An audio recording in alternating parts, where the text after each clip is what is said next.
The photograph came to Azkaban in the damp hand of Cornelius Fudge, who had brought the morning paper because he disliked taking tea without newsprint between himself and silence. Even in a fortress built to drain men of habit, the Minister of Magic remained a man of habit. He had come to inspect, to be seen inspecting, and perhaps to assure himself that the famous madman in the highest cell still rattled about within his chains of infamy, where the world expected him to be. Sirius watched him from the floor. It was safer most days to watch from the floor. Standing drew the eye, and the eye brought questions, and questions meant memory. Memory was meat to the Dementors. Better to sit against the sweating stone, knees drawn up beneath a rag of prison cloth, hair like black seaweed down his shoulders, and look as though nothing within him could still rise.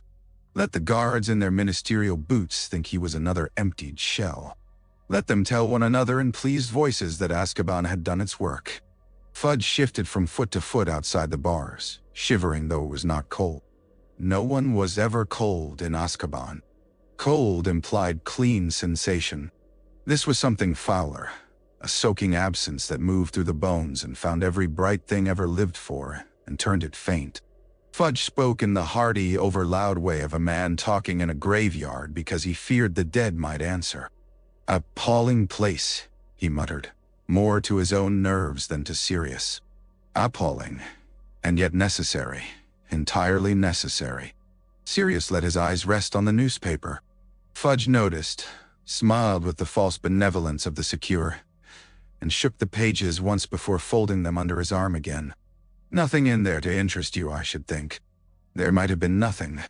There might have been another issue filled with Quidditch scores and ministry statements, and the small, dull concerns of free people.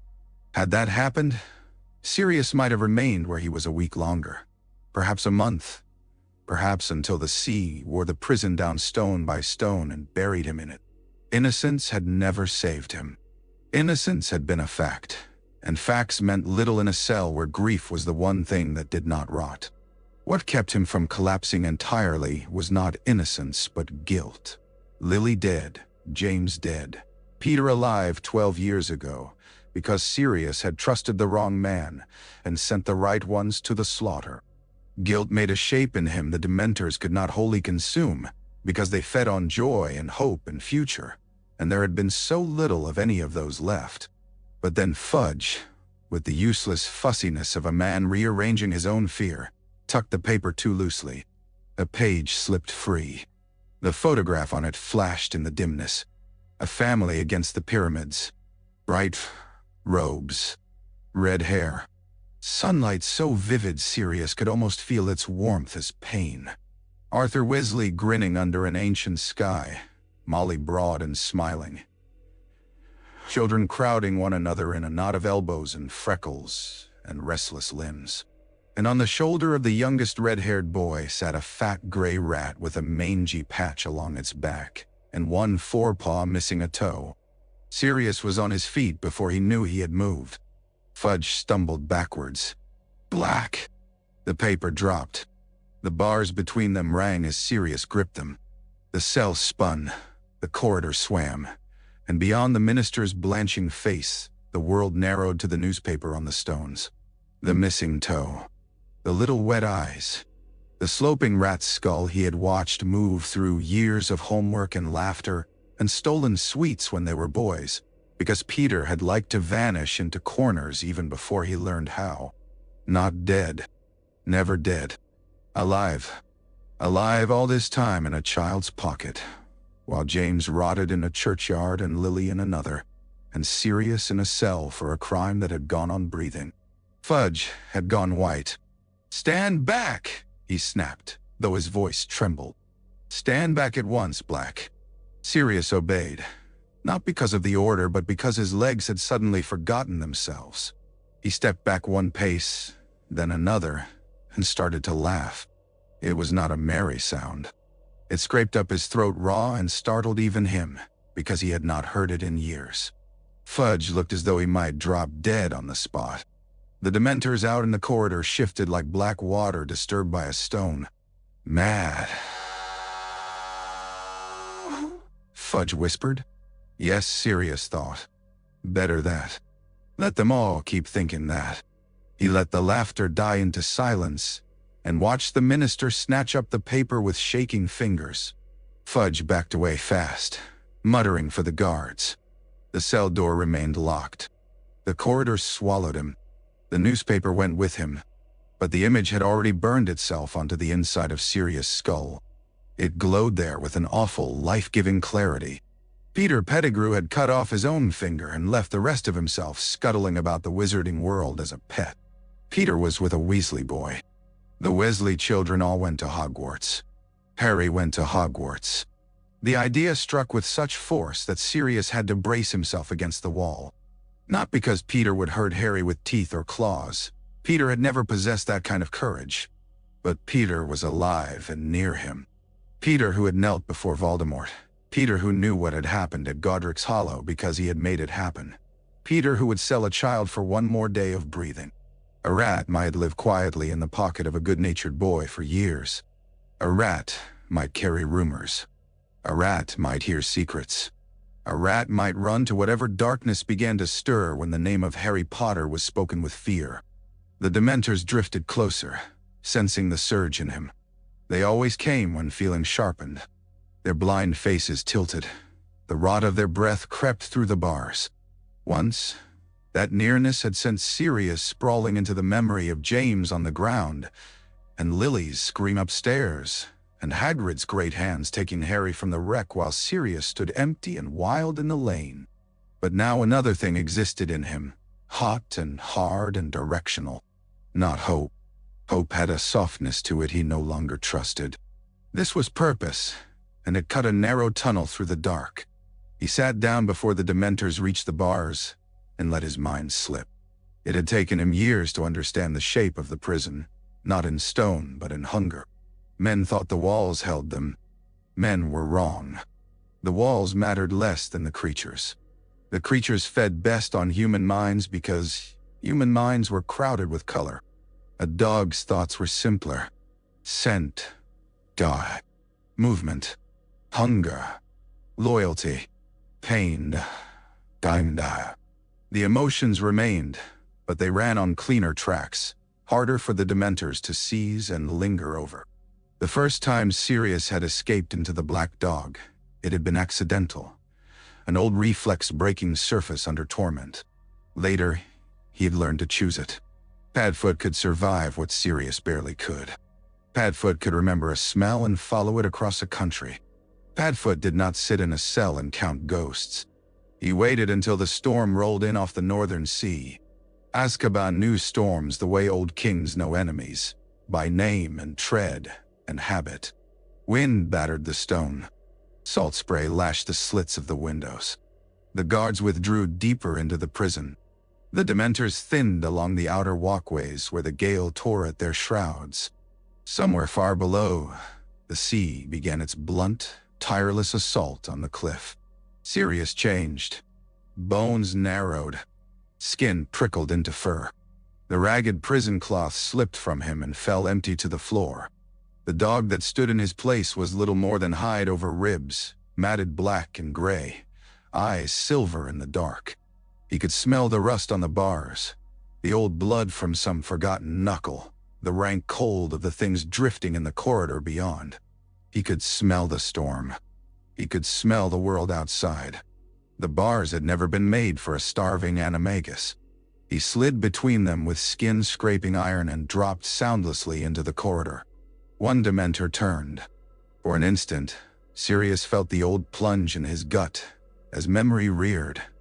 James calling his name across a laughing common room. Lily handing him infant Harry with a warning not to fly him too high. The smell of smoke in a ruined house. But Padfoot had no use for the shape of those things. He had the pain without the picture, and the pain alone was not the feast they wanted. The Dementor hovered, uncertain, sensing wrongness and finding only an animal where a man should have been.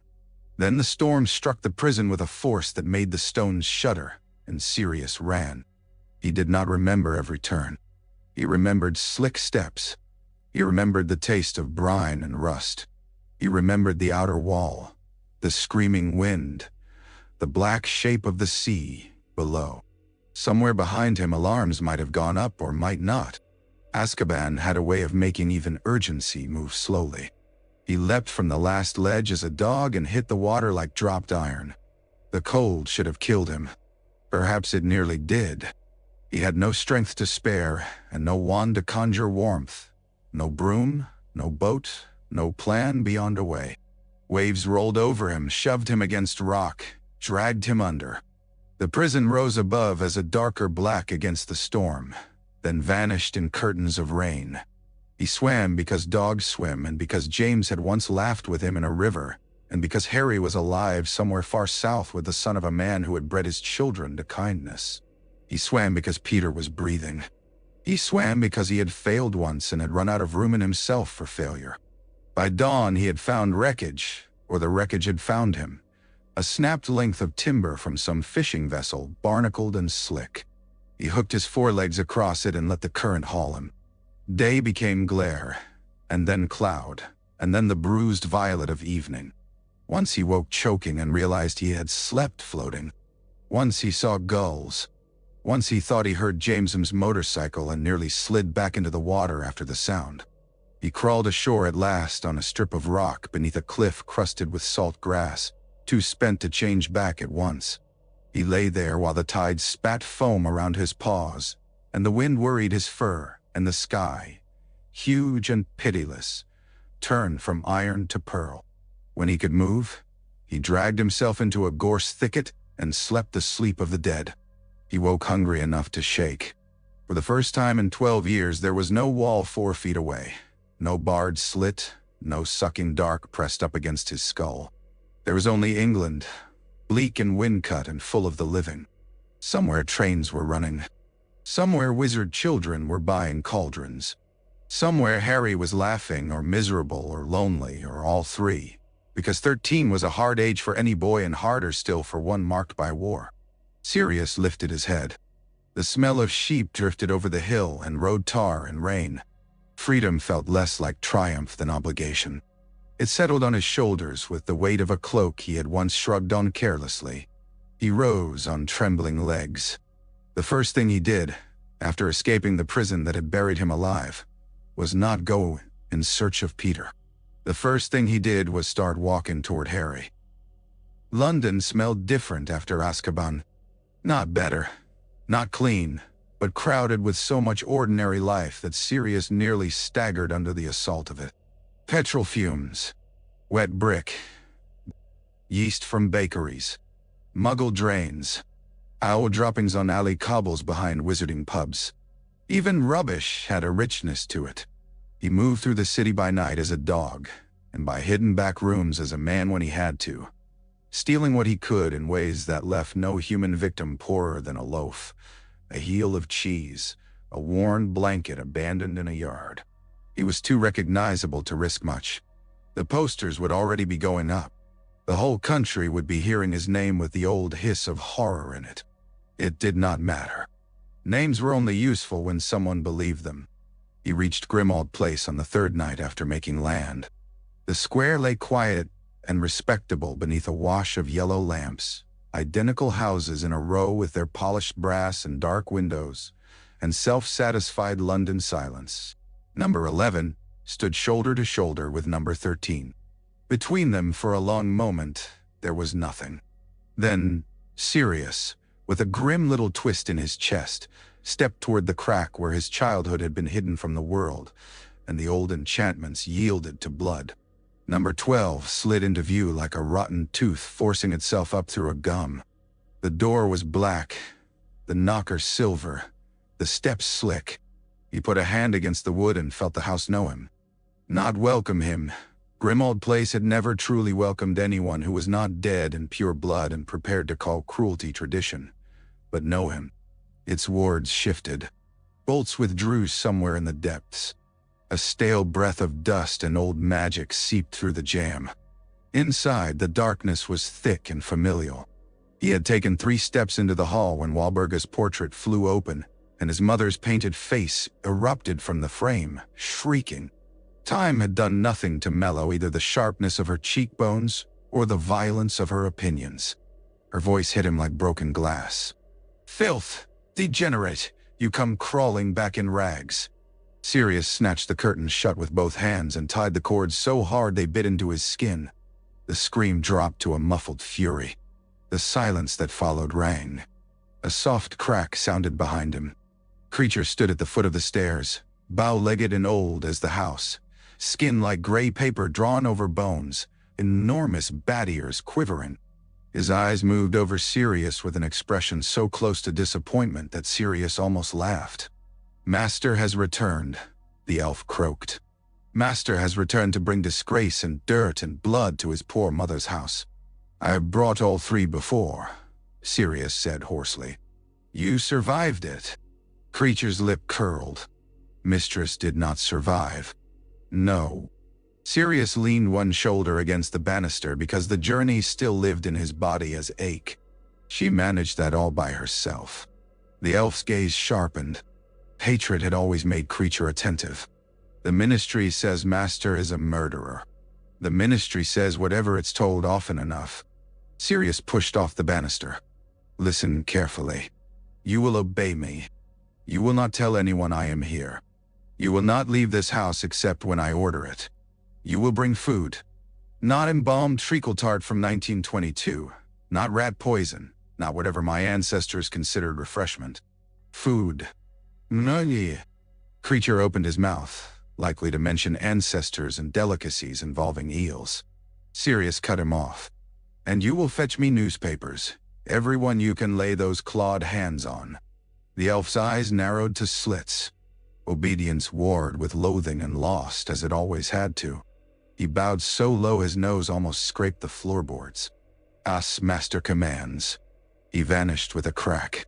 Sirius stayed where he was a moment longer, breathing through the smell of old wood, dust, mold, and the bitter scent of his family's magic. Then he climbed the stairs. The house had not decayed gently. It had curdled. Curtains sweated grime. Silver-tarnished blackened cabinets. The heads of long-dead house elves mounted on the wall watched him pass with shriveled indignation. His father's study still smelled faintly of cigar smoke and self-importance. Regulus' room was shut. Sirius did not open it. Not yet. Some ghosts required preparation. His own room stopped him in the doorway. It was absurdly, achingly itself. The old Gryffindor banners still clung defiantly to the walls. Motorbike posters peeled in the corners. Magazine cutouts of muggle girls in bikinis grinned through 12 years of stale air and pure blood contempt. The record player sat crooked on the desk. A cracked leather jacket lay over the chair back, exactly where a 17-year-old boy had flung it in rage one night after a fight downstairs, and never come back to fetch it. He crossed the room slowly, touched the jacket, and had to sit on the bed before his legs gave way. There were too many versions of himself in the dust. The one who had sneered at family dinners and spent entire evenings inventing rude lyrics about Slytherins with James' accompaniment. The one who had lain on this very mattress staring at the ceiling and deciding that blood meant less than choice. The one who had run away to the Potters and thought he had, by that act alone, escaped inheritance. Then the later selves. The man at Lily's wedding with tears in his eyes and champagne on his cuff. The godfather with Harry drooling on his shoulder. The fool who had trusted Peter because fear looked so harmless when it called itself friendship. On the bedside table sat a frame turned face down. He flipped it over. The glass was cracked. Inside, a photograph moved. James, 19 and untidy, leaning into the frame with his arm flung around Sirius' neck. Lily laughing at something just out of shot, the blur of baby Harry's hand reaching for the lens. James kept ruffling Sirius' hair. Lily kept swatting him away. Harry kept missing the camera and grabbing at light. Sirius bowed his head until his forehead touched the frame. "I know," he whispered to no one living. "I know." Creature reappeared with a tray and a stack of newspapers balanced against one bony hip. The food was decent by miracle or malice. Bread, cold ham, cheese, mustard, a bottle of water. Sirius devoured half of it before his stomach cramped in protest. He read while he chewed. His face stared up from every other page. Mass murderer. Escaped convict. Dangerous. Unstable. Seen heading south, though no one knew that. The story of his escape changed by the article. One claimed dark arts. Another suggested bribery. A third hinted he had dissolved himself into mist. None came within shouting distance of the truth. All mentioned Harry. For a moment Sirius went very still. The Ministry believed he was coming for the boy. So would Dumbledore. So would Hogwarts. A protection built against the wrong threat could fail in exactly the right way. He read everything twice. Fudge had already ordered increased security. Dementors were being deployed beyond Azkaban. The school would be guarded. Guards who fed on fear. Guards who would scent Harry's old wounds like blood. Sirius imagined them ringed around the castle where James' son slept and felt nausea rise. By the time the candles guttered low, his course had altered. He had escaped intending to take Peter's life. He would still, if given a clean chance. But killing Peter in an alley did Harry no good if the world remained convinced Sirius was the danger. Harry needed more than one mad godfather skulking in the dark. He needed eyes in more than one place. He needed people who had loved James and Lily enough to risk being wrong. There were not many such people left. Sirius pulled parchment toward him. His hand shook at first. He had not written in 12 years. The letters came jagged, then steadied. Moony. The dog saw the rat in Egypt. Missing toe. Alive. If you remember what stood between 11 and 13, come after dark. Alone. Burn this. Padfoot die. He sanded the ink and folded the note. Creature watched from beside the door, distaste plain in every angle of him. You will deliver this into Remus Lupin's hand, Sirius said. No one else. You will speak to no one. You will return by the shortest path possible. Dumbledore. The elf's mouth thinned. Master invites half-breeds now. Master invites the only man alive who has a chance of helping me keep a promise. Sirius held Creature's gaze until the elf looked away. Go. Creature vanished.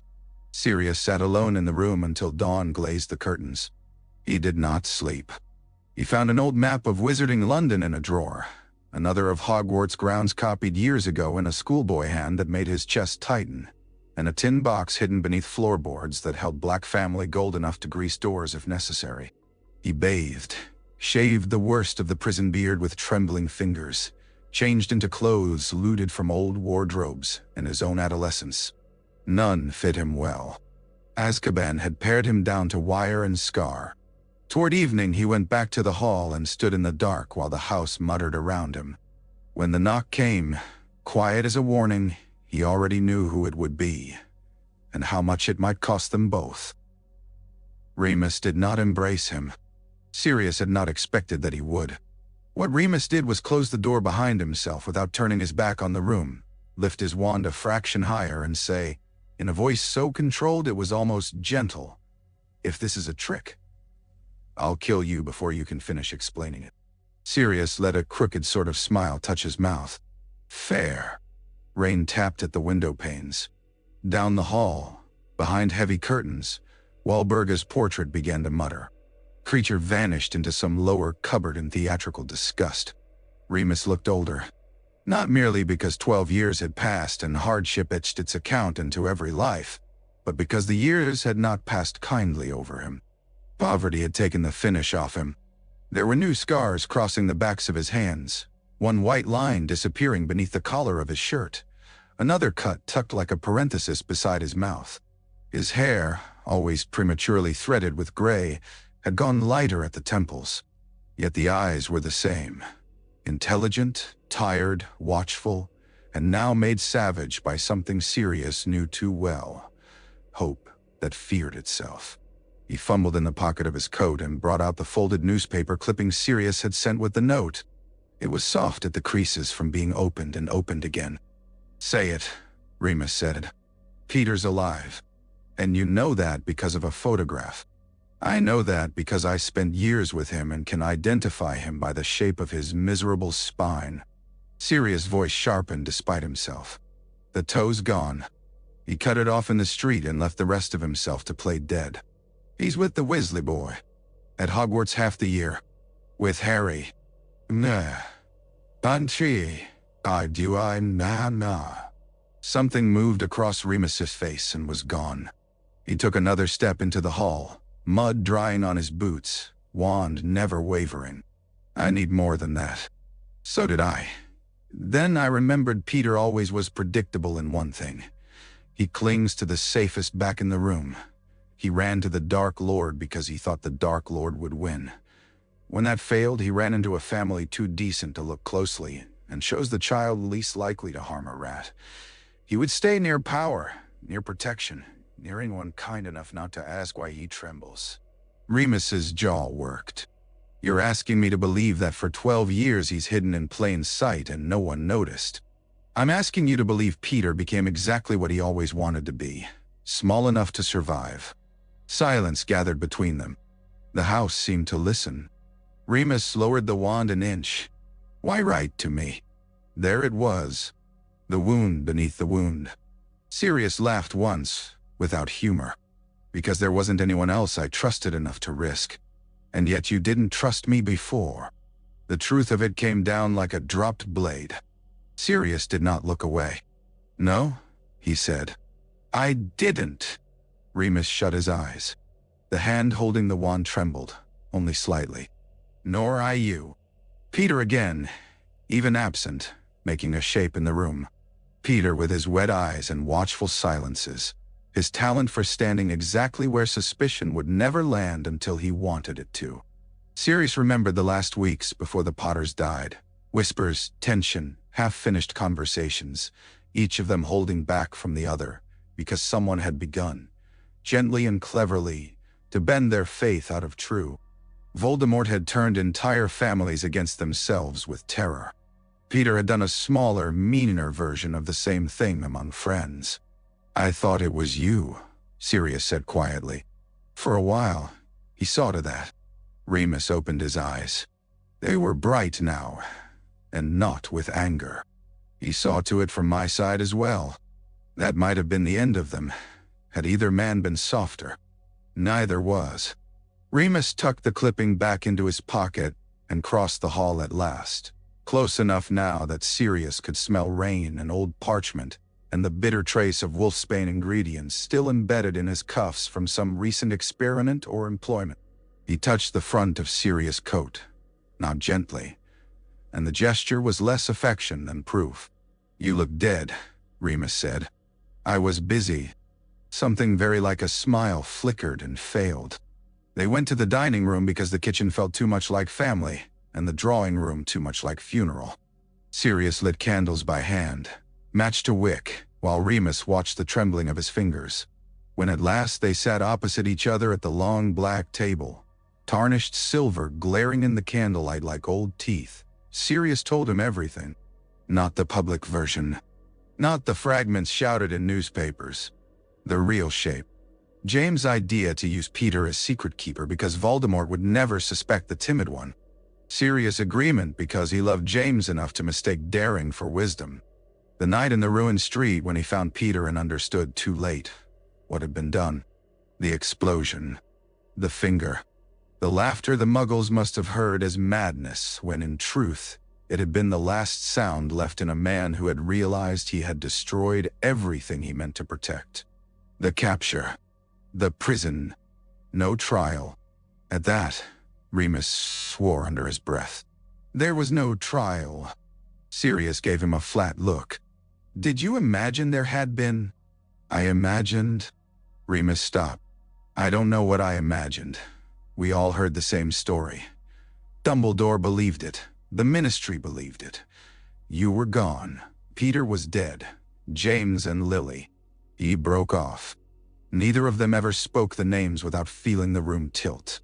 He'll go back to Hogwarts, Sirius said after a moment. The Weasley boy will take him there. Harry will sleep in the same castle as the man who sold his parents to Voldemort. Moody, no. Remus leaned back, exhausted already by the weight of it. Dumbledore has asked me to teach defense this year. Sirius stared. He wrote, Before term, Remus said. I hadn't answered yet. A laugh rose in Sirius' chest, not wild this time, but sharp with the cruel precision of fate.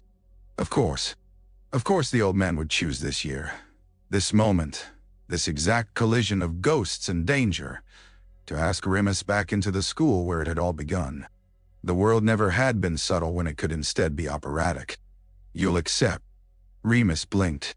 You say that as though you have authority. I say it because Harry will have someone near him who loved his parents and won't feed him to politics. Dumbledore would never. No, Sirius said. Dumbledore would never knowingly do it. But he thinks I'm hunting Harry. The Ministry thinks it. The castle will be bristling with Dementors because of me. Peter will hear every whisper. Harry will be right in the middle. At the word Dementors, Remus' face altered again. They're sending those things to the school? The minister all but bragged about it in the papers. God.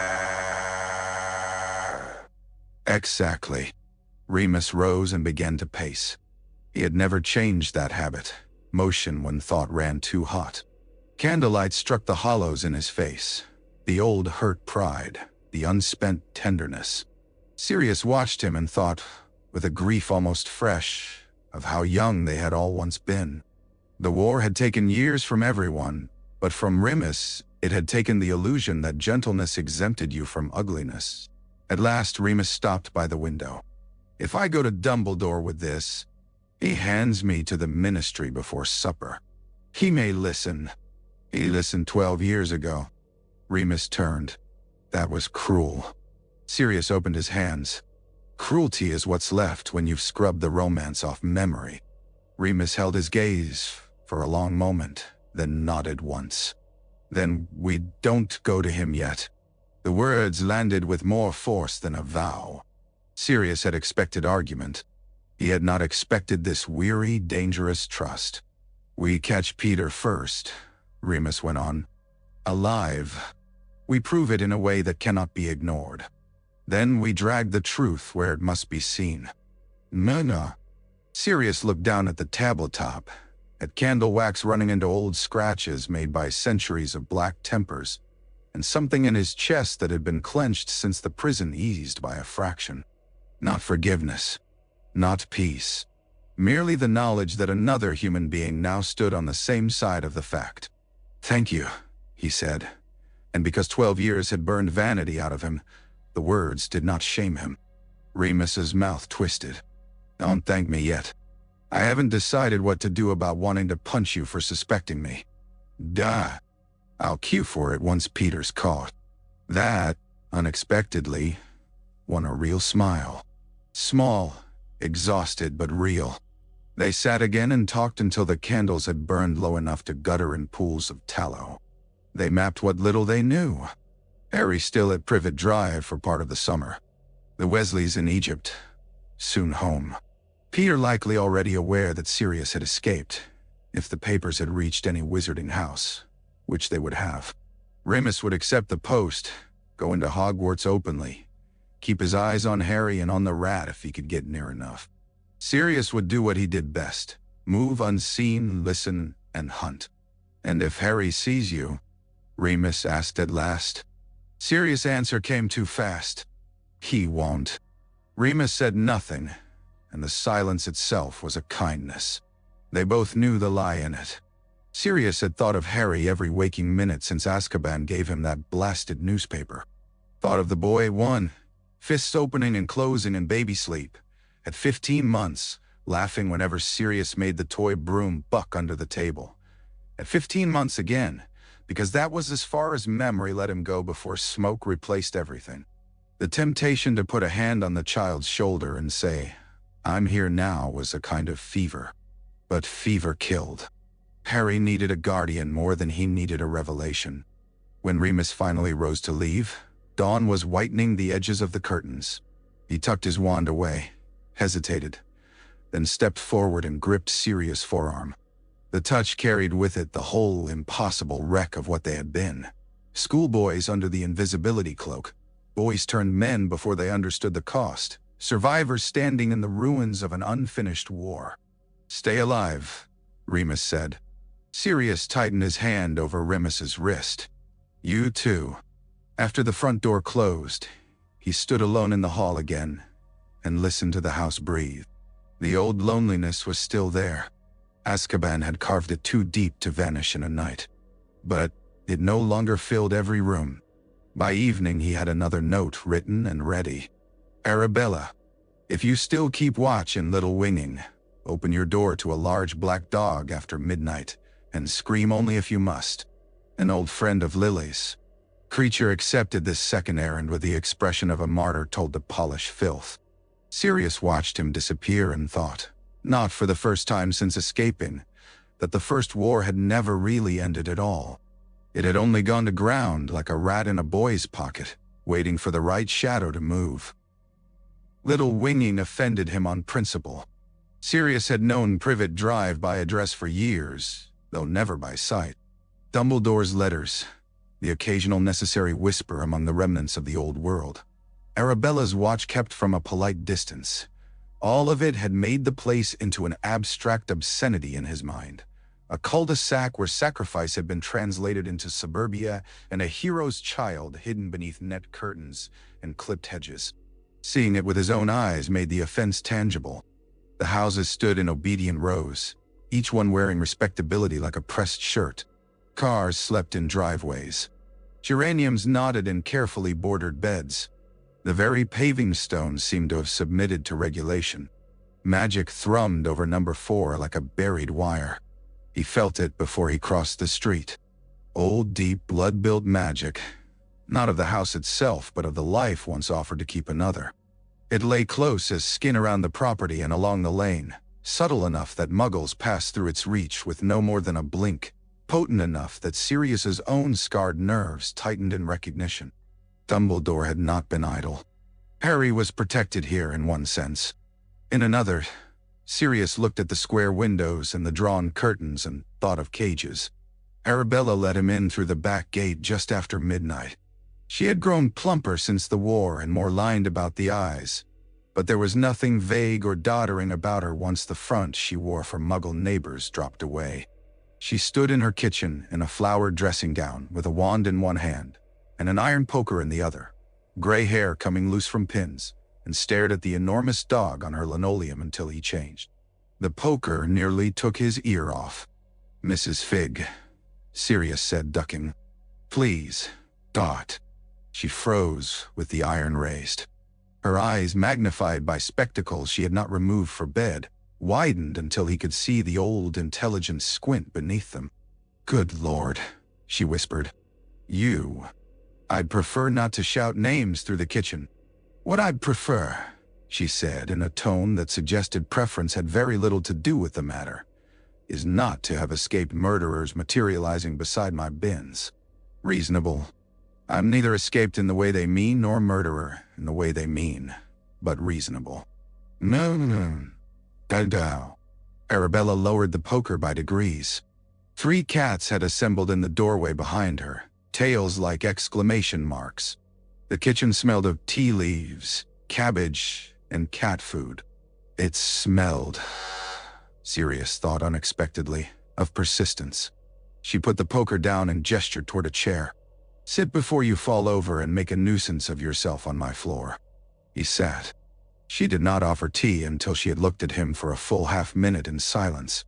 Whatever she saw, Azkaban in the cheekbones, perhaps, or Lily's name hidden under his first question, softened her mouth without erasing the wariness. You wrote that you were a friend of Lily's, she said at last. I was her son's godfather. One of the cats hissed, as though marking the sentence for consequence. Arabella's hands went still on the kettle. I know who you are, she said. Do you? Do not be difficult in my kitchen, Sirius. I am too old for theatrics and too tired for men who mistake damage for authority. She turned to him fully. I knew who you were before the posters. I also knew James. And Lily. And what was said after. If you're here to tell me the ministry lied, say the rest of it quickly. Nani. So he did. Not as fully as with Remus. There was no time and no need. But enough. Peter alive, The photograph, the rat on the Weasley boy, the coming school term, the danger to Harry. Arabella listened with her face folded into practicality, occasionally setting down a cup with more force than necessary when some detail disgusted or shocked her. When he finished, she sat with both hands around her tea and stared not at him but at the dark window over the sink. "I always thought there was something wrong in the speed of it," she said. "Too neat, too easy for the Ministry." But Dumbledore believed. "Yes," she grimaced. "Well, Albus is brilliant, not infallible, and he has always been more willing than I like to wager a child's peace against a larger necessity." Sirius looked at her sharply. "You think Harry's unhappy here?" Arabella gave him the driest glance imaginable. "I think your standard for obviousness may have suffered in prison." "Of course he is. The Dursleys are not monsters every hour of the day, which is precisely what makes them tolerable to law and intolerable to a child. They neglect, elegantly. They dislike him with orderliness. They cannot bear anything in him that reminds them he belongs to another world." "Moody." Rage moved through Sirius so swiftly it blurred his vision. "And you left him with them." Arabella's cup struck the table hard enough to slop tea. "And I watched him, fed him when I could, spoke to him when his relatives would allow it, and stayed exactly as annoying and harmless as I was required to seem, so they would keep him within the protection his mother's death bought him. Do not come into my house after 12 years and mistake compromise for indifference." The rebuke landed cleanly. Sirius bowed his head once. "You're right," he said. "I'm sorry." She sniffed, but her anger had spent itself in honesty rather than offense. "Good. Keep being sorry later. For now, listen. He's still here. School lets out the worst of it because he's not under their roof all year. Summers are harder." "No. Show me." Arabella hesitated, then nodded. They watched from behind the curtains of her sitting room the next afternoon. Sirius in dog form stretched on the rug among cats who disapproved of him individually and collectively. Through the lace he could see number 4 as ordinary people saw it. A neat house, a trimmed lawn, a fat boy thundering through the garden while a mustached man barked after him. Then Harry emerged from the side gate carrying a bucket and a brush, and the world narrowed. He was taller than the baby in the photographs, obviously. Taller than the 8-year-old in the rare distant glimpses Sirius had sometimes stolen during recesses from prison by dwelling on old images until imagination sharpened them. Thinner, too. Untidy black hair. Glasses sliding down his nose. James' head on Lily's shoulders, as though fate had taken parts from each and fitted them together in haste. But it was the expression that broke something open in Sirius. Not misery exactly, not even anger, but the careful, practiced alertness of a child who knew affection arrived unpredictably and punishment often did not wait for cause. Harry scrubbed the car in the heat while Vernon bellowed instructions from the drive. Petunia called through an open window without looking out. Dudley, already heavy, sat on the front step with a bag of sweets and watched like a minor prince supervising labor. Sirius pressed his chin to the sill until the wood creaked. Arabella did not tell him not to attack. She had too much sense. She only laid one hand, brief and cool, on the back of his neck where the fur hid skin. "If you do," she said softly, "he loses the wards tonight." Sirius stayed where he was. The next days taught him the rhythms of the street. Vernon leaving in a fury of polished shoes and newspaper. Petunia marching to shops with lips pinched thin enough to cut paper. Dudley and his gang rampaging from one patch of pavement to another.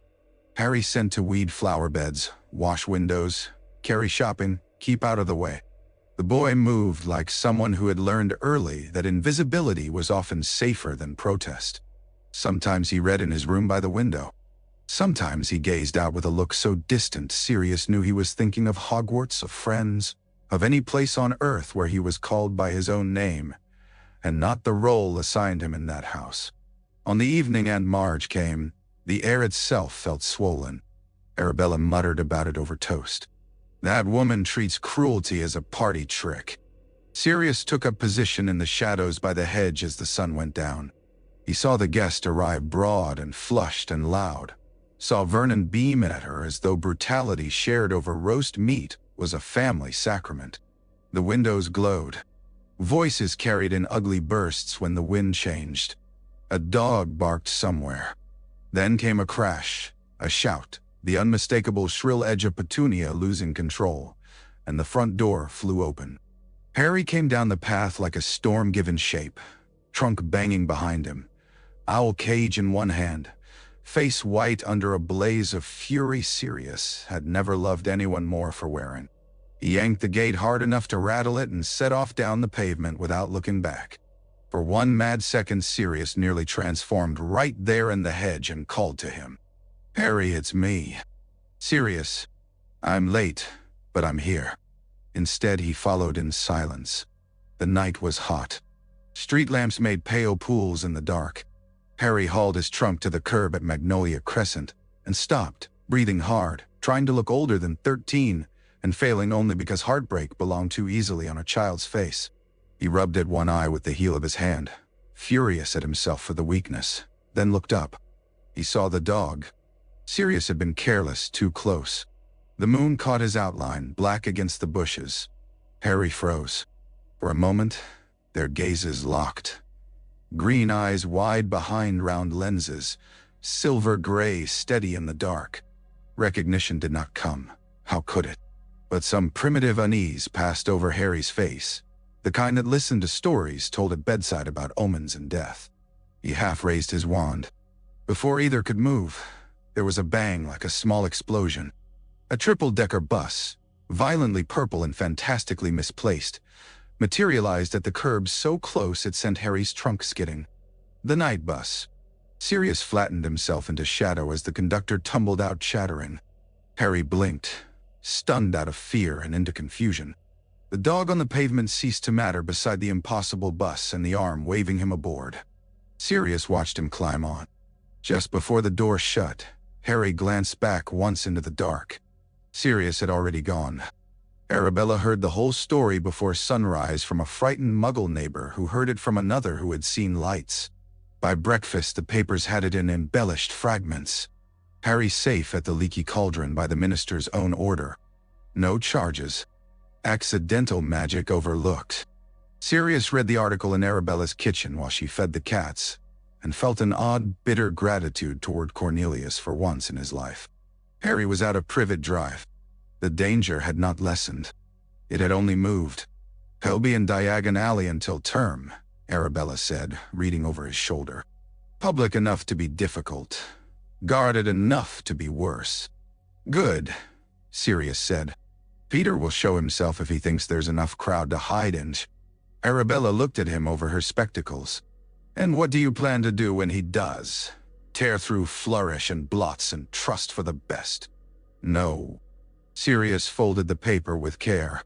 "I plan to wait until I can take him without Harry seeing me as the thing he's been warned to fear." Arabella's expression shifted. Not softer, but closer to it. "That's harder." "Yes." "Good," she said. "Easy men are no use to children." That night, Sirius returned to Grimmauld Place long enough to send one line north by House Elf and one line south by his own hand. To Remus, "Harry has left Privet Drive and is in Diagon Alley. Rat likely with him soon." To himself, scratched in the margin of the Prophet before he slept, "Do not frighten the boy to save him." He underlined it twice. Diagon Alley in late August was less a street than a tide. Families surged from shop to shop with lists and coin purses and last-minute panic. Cauldrons clanged. Robes flashed past in every shade from school-issue black to emerald silk and dragonhide brown. Owls rotated their heads with injured dignity above the racket. Somewhere a self-stirring cauldron had gone wrong and was flinging porridge across a doorway while its owner swore. Rain had fallen earlier and left the cobbles dark and shining, reflecting the gold spill of shopfront lamps and the blurred rush of robes. Sirius moved through it all as a dog. In Muggle London, a big black dog drew attention. In Diagon Alley, in August, it drew scraps and the occasional absent-minded pat from children who were not watching where their hands went. Wizards noticed strange things less than they believed they did. More importantly, a dog could loiter in doorways, slink beneath cafe tables, and stand motionless in a shadow while human eyes slid over him in search of something more obviously suspicious. Harry had been at the Leaky Cauldron nearly a week. Sirius learned the rhythm of his days, with the same fierce concentration he once gave to Quidditch tactics and schoolboy mischief. The boy breakfasted early because he woke early. Prison habits and cupboard habits resembled one another more than Sirius liked to think. He spent mornings in the alley with stacks of school books or eating ice cream from Florian Fortescue, who seemed to have taken a friendly interest in him. He wandered joke shops and apothecaries with the alert greed of any child allowed a little freedom after confinement. He wrote letters in corners. He smiled most when he was unaware anyone might see him doing it. Those smiles were so nakedly young that Sirius had to turn away sometimes, because joy in Harry felt like something both sacred and borrowed. He did not go near enough to be noticed. He kept to awnings and alleys and the strip of shadow beside quality Quidditch supplies where brooms gleamed behind glass. Once Harry paused in front of that window, face lit from within by the sight of racing wood and polished twigs, and Sirius saw James so vividly in the tilt of the head that his breath caught. Another time Harry laughed aloud at something a tiny witch in pigtails said to her mother, and the sound hit Sirius like summer from another life. Then the Weasleys arrived. They came in a flock of red and chatter and practical affection. Molly in command of bags, Arthur looking delighted by everything, the older boys half bored and wholly amused, the younger ones spilling around Harry as though he had been missing from their family for years instead of weeks. Sirius, crouched under a second-hand book cart, watched Harry's face change when he saw them. That guardedness he wore in Privet Drive and even sometimes at the Leaky Cauldron cracked clean through. Relief went through him so visible Sirius could almost see it as light. And on Ron Weasley's shoulder, claws dug into worn fabric, crouched Scabbers. Peter had gone shabbier in 12 years. The rat's fur was clumped and thinning. One ear bore a nick. He looked old even for a pet, old and mean and perpetually damp. But no amount of rat could erase the man for someone who had known him in adolescence, known the cadence of his fear and the smell of his sweat when he lied. Sirius' dog senses sharpened around him. Under the musk of rodent and stale straw and child's pocket there it was. Peter, sour and frantic, and always a fraction ahead of collapse. Sirius went utterly still. Scabbers lifted his head. For one suspended instant, the alley fell away. Peter's black bead eyes met Sirius from across 20 feet of crowd and commerce. Recognition flashed. Not animal terror. Human. Guilty. Ancient. The rat's body locked so rigid that Ron, laughing at something Harry had said, glanced down in surprise. "What's wrong with you?"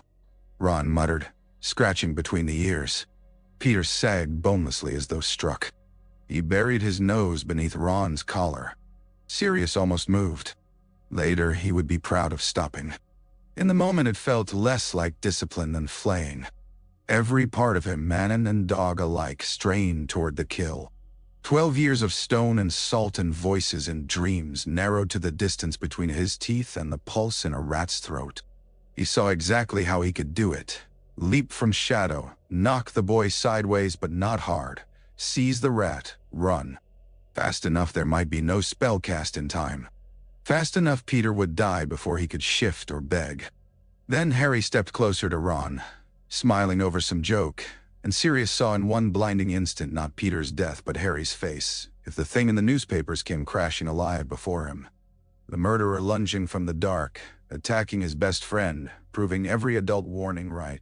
He stayed where he was. The loss of that moment nearly choked him. Peter knew it too. Scabbers did not look up again, but the rat's whole body had gone to trembling. Good, Sirius thought savagely. Tremble.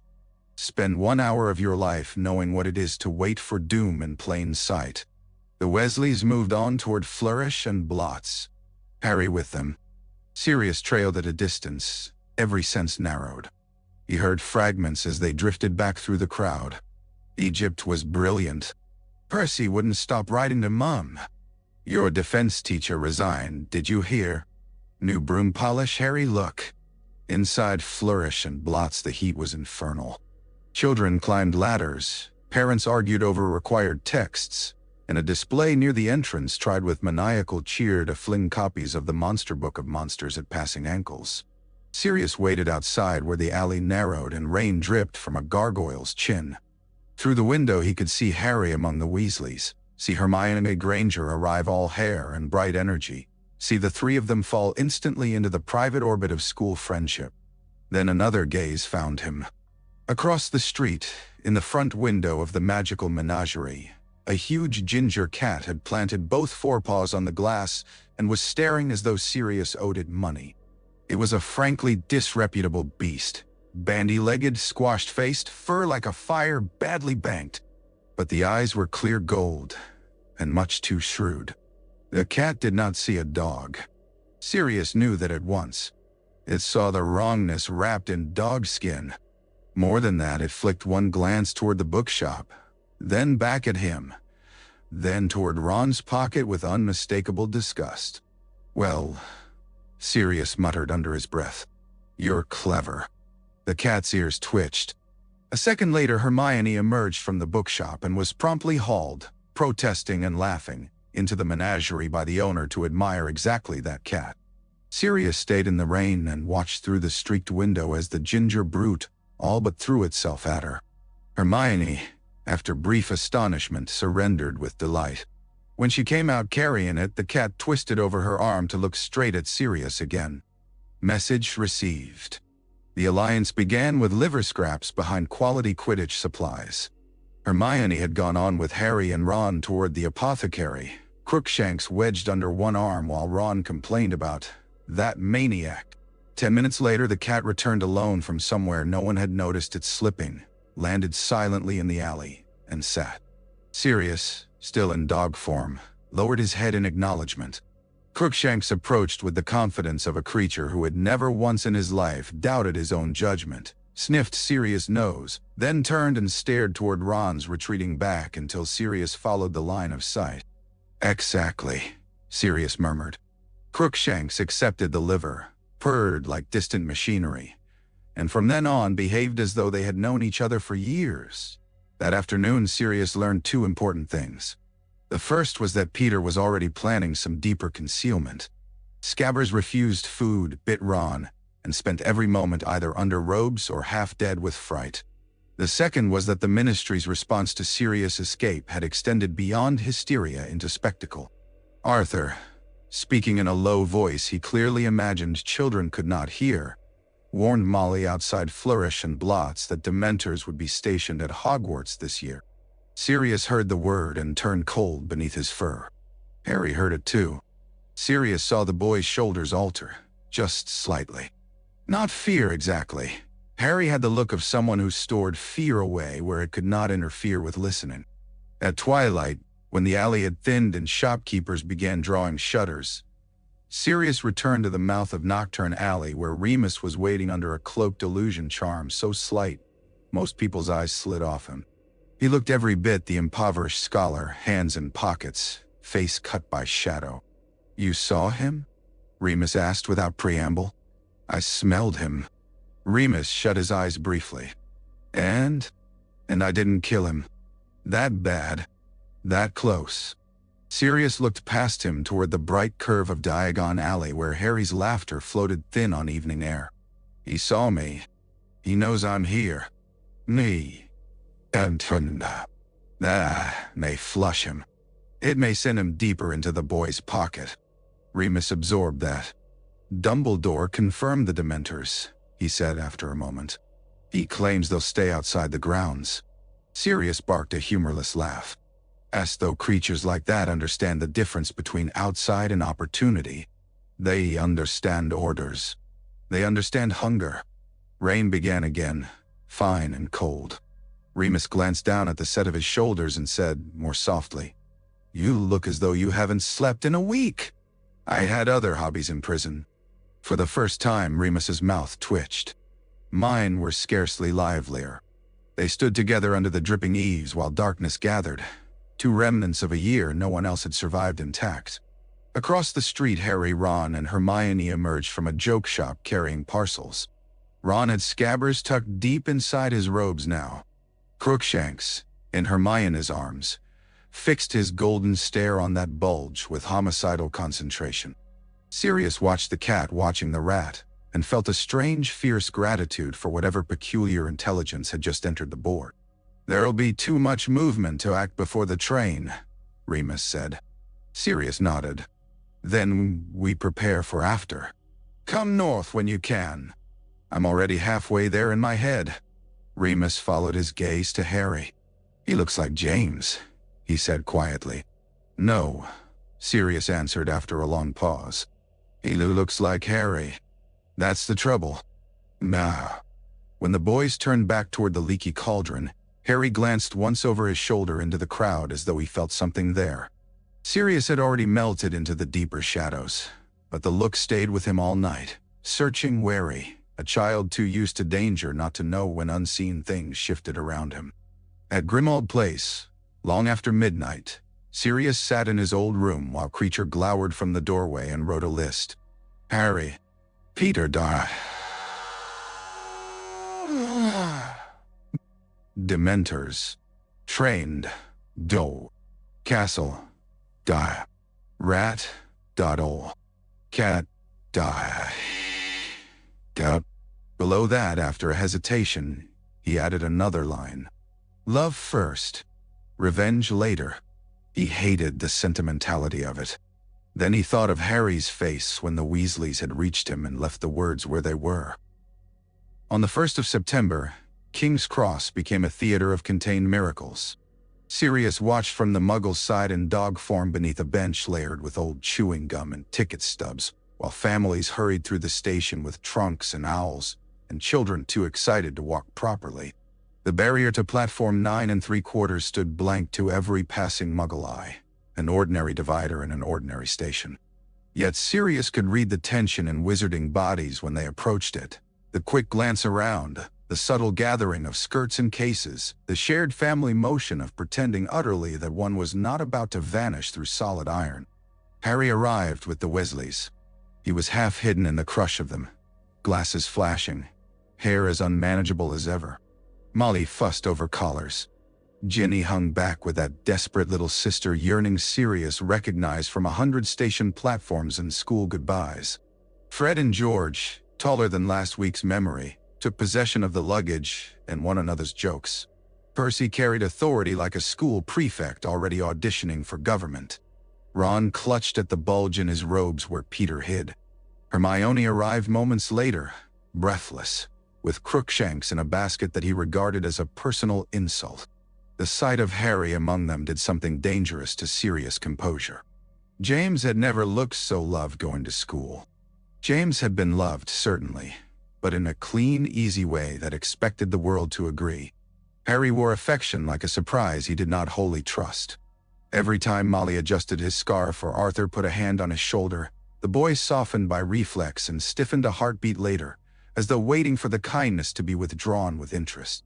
Sirius knew that reflex. He had not expected to hate Petunia and Vernon more for seeing it. Arthur bent to say something low to Harry before the barrier. Sirius could not hear the words, but he saw the answer in Harry's expression. Nod, impatience, the look of a child being warned about danger in terms too vague to be useful. Sirius guessed the subject easily enough. Himself. The whole country had been chewing his name for weeks. Harry would have heard every version but the right one. A moment later, they were gone through the barrier. Sirius stayed where he was until the Muggle crowd thinned, then rose and trotted out into the station's side streets. He could not take the train. He had no more wish to be trapped with a dozen ministry owls overhead than to walk willingly back into Azkaban. Instead, he ran north by broken routes, railway verge, hedgerow, empty lane, occasional stolen rides under lorries, when exhaustion made cleverness preferable to pride. Dogs could travel astonishing distances when necessity drove them. Men from prison perhaps more so. By the time he reached the hills above Hogsmeade, the sun had dropped, and the castle stood black against a band of crimson cloud. Hogwarts from a distance had always looked like a promise. From this distance now it looked like a fortress under siege by things too stupid to understand beauty and too hungry to care. Dementors drifted along the outer perimeter like tears in the air, their robes rippling without wind. Even from across the valley, Sirius felt them. The nearness of so many after months in Azkaban hit him in the spine and jaw. For a few breaths the years fell away, and he was back on wet stone listening to men sob in neighboring cells. He forced himself down the slope. Hogsmeade smelled of wood smoke, wet straw, beer, and schoolchildren, not yet arrived for the first weekend out. It also smelled of old secrets. Every village keeps them. Wizard villages simply keep them nearer the surface. The Hog's Head stood crooked at the edge of its own reputation. Sirius had been inside once or twice as a student, and remembered enough to know it valued discretion over polish. That proved true. The floor was sticky, the air thick with sour ale and goat, and the barman polishing a glass behind the counter had the unmistakable look of a Dumbledore who had chosen the other road. Same bones, harsher weathering, none of the public serenity. Aberforth looked up and stopped polishing. Recognition did not come at once. Sirius suspected he looked less like himself than he did like one of the corpses his family had produced over generations. Then Aberforth's eyes narrowed. "Well," he said, "either prison has improved your manners or ruined your face. Possibly both." Aberforth grunted toward a back table.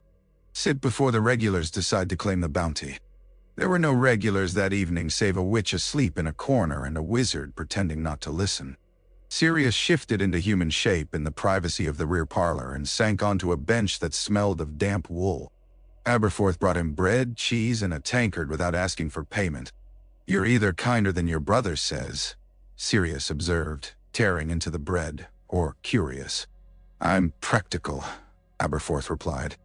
"A wanted man in my back room is only useful if he doesn't faint into the beer." Sirius ate first and spoke after. The older man listened much as Arabella had, with no interest in theatrics and a notable willingness to accept ugly things if they explained the larger stupidity. When Sirius reached the part about Peter as a rat, Aberforth swore with invention. When he mentioned the Dementors around the castle, Aberforth's mouth flattened. "Albus thinks he can contain anything if he speaks to it like a disappointed headmaster," he said. "Sometimes he's right. Mostly he's just very convincing. You know he believes I'm after Harry.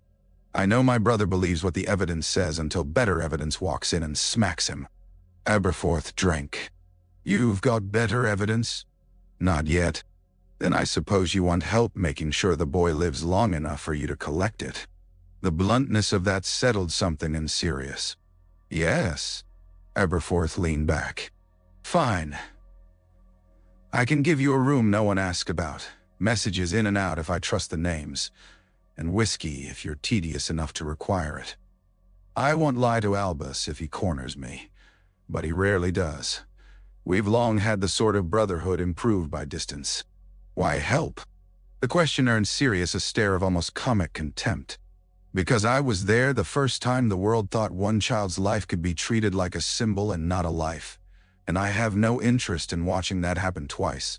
He took a scrap of parchment from beneath the table and scribbled a line. "Remus sent word by owl an hour ago," he said, pushing the note across. Sirius read, "Train searched by Dementor. Harry collapsed worse than the others. Recovered with chocolate. He is more vulnerable to them than I feared." The edges of the room seemed to sharpen. Sirius folded the note very carefully. "Because of what he remembers. Because of what he survived," Aberforth corrected. A cold fury moved through Sirius, colder than rage at Peter because it had nowhere clean to land.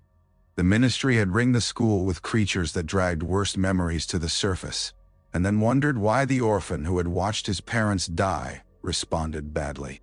It was exactly the kind of stupidity institutions excelled at, impersonal enough to call itself policy, intimate enough to bruise a child. "I need to get near the grounds," he said. Aberforth raised one thick brow. "And do what?" "Watch. That all. For tonight." Aberforth's snort suggested both disbelief and acceptance. "There's a cave above the lane past the Shrieking Shack Road," Shepherds used it before the last lot of sensible sheep gave up on these hills. Dry enough if you don't object to drafts. Stay out of sight in daylight and off the road after curfew. The village has no love for the ministry, but bounty money makes philosophers of people. Sirius stood. Thank you. Aberforth waved a hand as though batting away sentiment. If you get caught, don't tell them you know me. He left by the back. The night had turned knife cold. Clouds dragged low over the mountains. Hogwarts blazed across the dark water with hundreds of lit windows, every one a square of ordinary life proceeding in willful ignorance of the dangers laid around it. Sirius climbed above the village until the sounds of the inn fell away, and the cave mouth opened in a bank of heather like a wound in the hillside. From there he could see the castle, the lake, the shifting line of Dementors, and nothing else. He sat at the mouth of the cave as a dog until dawn. 3 times the Dementors drew nearer the boundary where students might walk by day. 3 times they wheeled back as if checked by older magic. Once an owl came out of the castle and nearly dropped from the sky when it passed them. Sirius watched it recover and continue toward the south with desperate beating wings. He wondered briefly whom it carried news to. A parent. A ministry desk. Some child's grandmother. News moved. That was always the trouble and the hope of the world. Near midnight, a shape detached itself from the dark below and picked its way up the slope with sure, irritated steps. Crookshanks. The cat arrived at the cave entrance, wet whiskers shining, and glared as though Sirius had chosen a dreadfully inconvenient lodging on purpose. Then he deposited a purloined sausage at Sirius' paws and sat down. Sirius stared. I may have misjudged you, he admitted. Crookshanks blinked once and began washing a paw with grand unconcern. It was ludicrous. It was also, somehow, the most cheering thing to happen in weeks. Sirius ate the sausage in 2 bites, thanked the cat with all seriousness, and scratched behind one crooked ear. Crookshanks tolerated this in the manner of a lord allowing tribute. When dawn came silver over the lake, Sirius had not slept at all, but the jittering edge of his nerves had eased. The castle stood. Harry was inside. Remus was inside. Peter was inside. The board had tightened, but not against him alone now. The difference mattered. That afternoon he went back to the Hog's Head for more bread, more intelligence, and the first rough sketch of what a network might become. Arabella to watch Privet drive in Southern Owls. Remus at Hogwarts. Aberforth in Hogsmeade. Sirius in the spaces between. It was not yet an order. It was hardly more than stubbornness coordinated through desperate people. But Sirius had lived too long among the dead not to know what beginnings looked like. They were rarely grand. More often they smelled of goat, damp stone, and the stubborn refusal to leave a child unwatched. The old patterns returned by stealth. In the first weeks of term, Sirius settled into a life that would have looked like animal survival to anyone glancing at it from outside. He slept by day in the cave or the abandoned loft above the Hog's Head when weather turned too foul. He stole baths from streams and stolen towels from the inn's wash line. He lived on bread, stolen sausages, the occasional decent meal smuggled out by Aberforth with insulting commentary, and whatever Crookshanks decided should be shared. He moved by night in dog form along the edges of the grounds, keeping wind in his face and the lake between himself and the densest clusters of Dementors. Yet under that roughness something meticulous emerged. Remus wrote. Not often, not foolishly, but enough. Notes arrived via school owl to the Hog's Head or by means stranger still when creature, with the air of one committing treason against blood purity itself, appeared in the cave to drop messages on the floor and vanish before Sirius could thank him. Harry thriving in classes. Harry struggling in potions, no surprise. Harry taken to defense as though he had a personal grudge against ignorance. Harry looking thin. Harry laughing with friends. Harry staring too long at the Dementors in a way that worried Remus. Harry. Never as symbol, always as boy. The reports steadied Sirius more than sleep. He saw enough himself to fill the gaps. From the tree line beside the first care of magical creatures, lesson he watched Harry approach a hippogriff with a mix of recklessness and instinct that would have made James beam and Lily swear. He saw Draco Malfoy sneer and pay for it. From the ridge above the Quidditch pitch he watched Harry fly in practice so naturally it was almost unbearable. James had flown like a prince, certain the air existed to adore him. Harry flew as though freedom were a thing he had to catch before it was withdrawn. There was joy in it, but there was also hunger. Sirius understood that far too well. And at night, when the school quieted and the wind carried sound over water, he sometimes heard laughter from open windows. That was the hardest thing to bear and the easiest. Hard because it proved Harry capable of happiness even now, which made every stolen year ring louder in Sirius' mind. Easy because it meant the child had not been broken. Damaged, yes. Lonely, certainly. But not broken. Not yet. Not while there were friends and feasts and books and the sky beneath a broom. Not while Sirius still had breath. Crookshanks became indispensable with shameless speed. The cat came and went from the castle by paths no human would ever fully map, appearing at Sirius' cave, at the Hogshead back steps, even once on the windowsill of the upstairs room in Grimmauld Place, when Sirius slipped to London for a night of planning and old gold. He was a thief of splendid range. Scraps of kipper, half a pork pie, a button from Percy's robes, a torn corner of parchment bearing the words Scabbers and Ron's angry handwriting. More importantly, he was utterly fixated on Peter.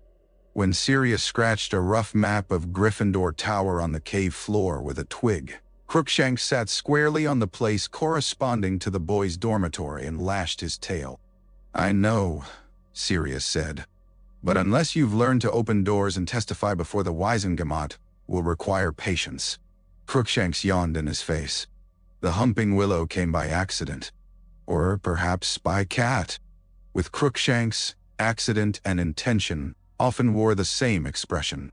Sirius had followed the cat one moonless night across the grounds farther than usual, keeping low among shrubs silvered with damp. Crookshanks moved with utter certainty toward the great violent tree at the edge of the school grounds, the one they had all once known intimately, the one planted to conceal the tunnel leading to the Shrieking shack, so a young werewolf might pass his transformations far from schoolchildren. The sight of it alone pulled at memory. James swearing as a branch clipped his shoulder, Peter squeaking when bark missed his head by inches, Sirius laughing, always laughing, a danger because youth mistakes survival for proof of immortality. Crookshanks darted forward. "Don't be stupid," Sirius muttered, then watched the cat rise on hind legs and press one paw to the knot in the bark. The tree shuddered and fell still. For a second Sirius merely stared. Then he could have kissed the cat. The passage beneath the roots smelled of old dirt and older secrets. Sirius went down in dog form, shoulders brushing earth, heart thudding strangely. He had crawled this tunnel as a boy running toward pain because pain meant not leaving Remus alone. He crawled it now as a man running toward the remains of love, and the difference between the two felt narrower than it should have. The shack beyond was ruin. Moonlight leaked through warped boards. Dust layered every surface.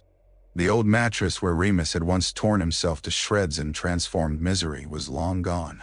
But claw marks still scored the walls and floor, furrows deep enough to cradle a finger. The silence inside had weight. Sirius stood in the middle of the room and remembered nights, when 3 young animagi had sprawled here half-exhausted, while dawn crept in and Remus, human again and shaken, let them chatter nonsense until shame loosened its teeth. He sat down hard on the floorboards. Crookshanks leapt onto a windowsill and supervised. "It's almost funny," Sirius said after a while. "I spent 12 years wanting out, and the first place that feels useful is a haunted house I snuck into at 15. Crookshanks, whose views on irony were unclear, sneezed dust. The shack became his true base after that. The cave remained useful, Grimmauld indispensable, the Hogshead essential for information and food, but the shack held 2 advantages the others lacked: nearness to Harry, and the fact that no one sane came near it willingly. The passage under the willow gave him safe movement in and out. More than once Crookshanks operated the knot for him with an air of terrible magnanimity. Sirius rewarded him with herring from the Hog's Head and such praise as a cat might deign to accept. Remus visited once in October under cover of a staff patrol. He entered through the tunnel with wand lit low and looked around the ruined room with an expression Sirius knew at once. The peculiar grief of finding a place exactly as memory damaged it. "I had hoped," Remus said softly, "that it would be gone." "So did I." They stood side by side at the broken window and watched the dark grounds beyond. "Harry's doing well," Remus said after a while. "Better than I feared. Worse than he admits." "That sounds like James." "That sounds like both his parents." Sirius smiled without humor. "Fair." Remus glanced at him. "Crookshanks tried to murder Peter in the common room yesterday." "Excellent taste." "Ron does not agree. Hermione is furious at him for shouting. Peter's using it. He is getting thinner. Hysterical. He nearly bolted when a student dropped a plate in the Great Hall." Good. Remus's mouth tightened. "Don't make the mistake of thinking fear is justice." "No," Sirius said, watching the castle windows. "Justice is what I'm still trying not to ruin." Remus absorbed that. The moon was not full. His face was his own, lined and weary, the old kindness cut by harder knowledge. "I haven't told Albus." "I know. I dislike not telling him." "I know that too.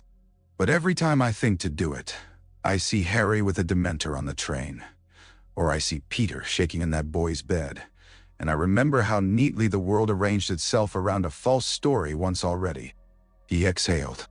"I suppose I dislike being made cautious by experience. It feels too much like age." Sirius barked a laugh. "We are ancient, Moony. You are 33. I'm at least 90 in the eyes." That won him a snort. For a moment the shack held not only ghosts, but a fraction of their old ease, enough to make losing it again inevitable, and therefore almost bearable. When Remus left, he pressed a wrapped bar of Honeyduke's chocolate into Sirius' hand. "For emergencies," he said. Sirius looked at the sweet, then at him. "You stole this from schoolchildren."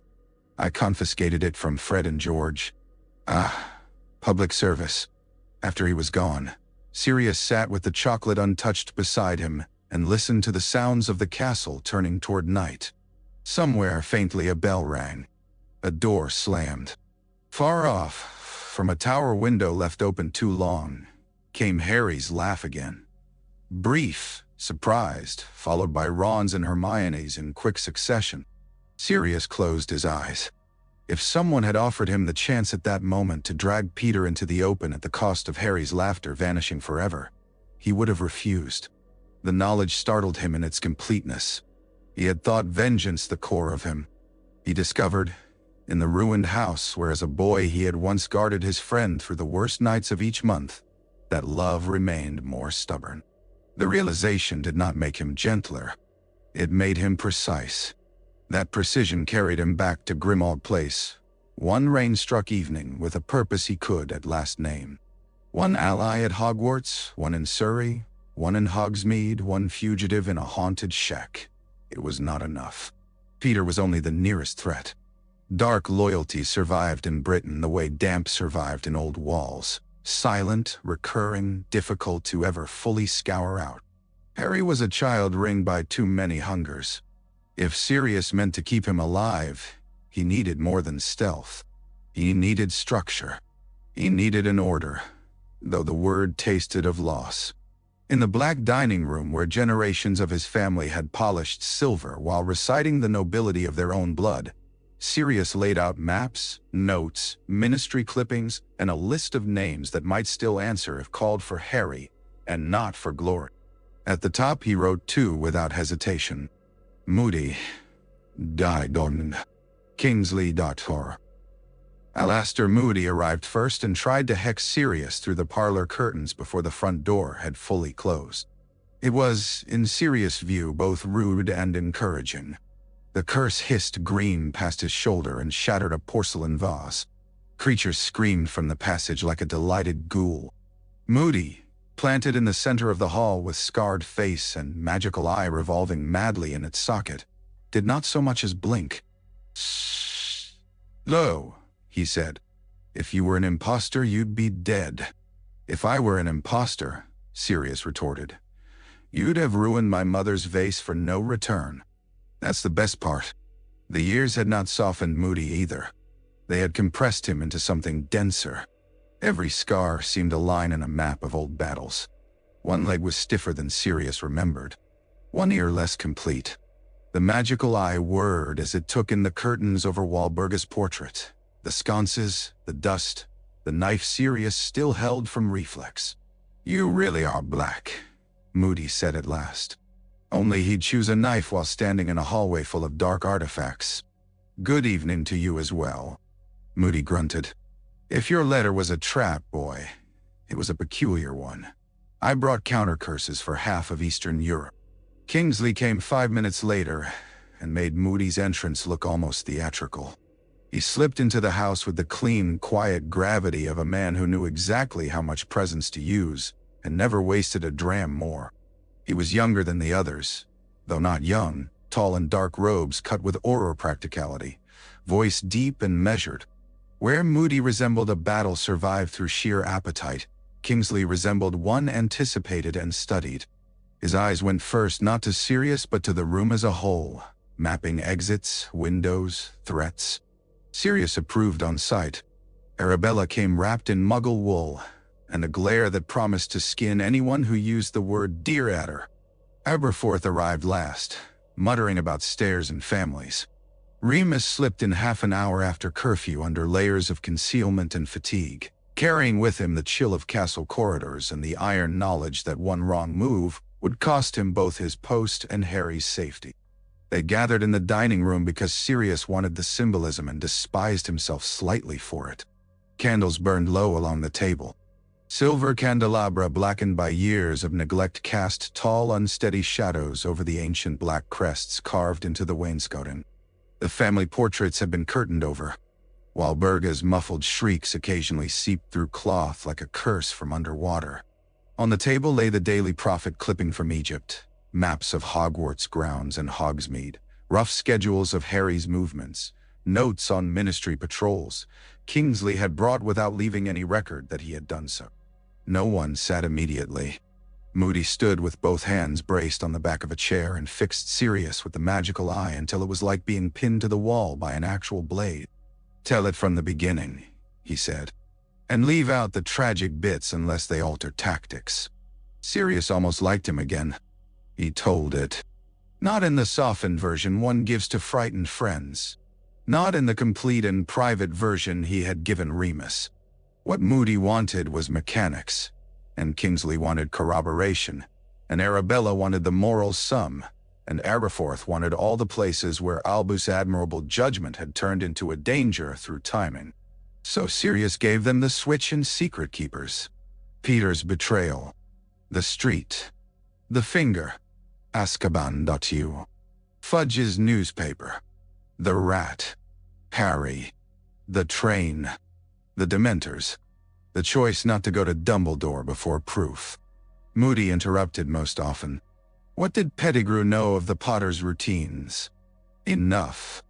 Anyone else know of the switch? Dumbledore knew Sirius was meant to be secret keeper. Only Peter, James, Lily, and I knew the change had been made. Moody nodded grimly. Convenient. It was meant to be. Convenience is what gets decent people buried.